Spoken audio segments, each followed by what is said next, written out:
চিন্তা করবেন না, আমি এসে গেছি আপনাকে বাঁচানোর জন্য।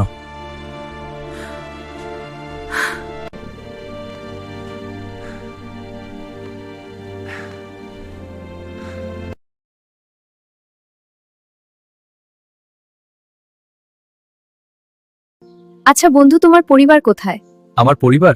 তারা অনেক দূরে থাকে। কে কে আছে তোমার পরিবারের? আমি আসি তাহলে সবাই আমার জন্য অপেক্ষা করছে।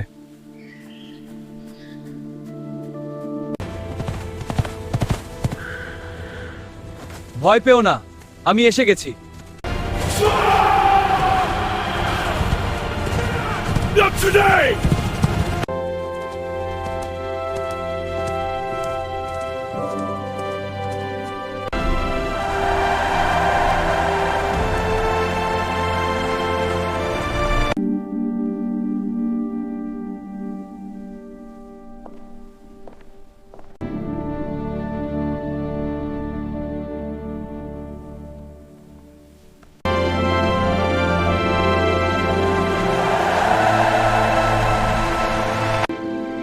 In this moment, I am yours forever. My love, this night is ours. Forever and always, my prince.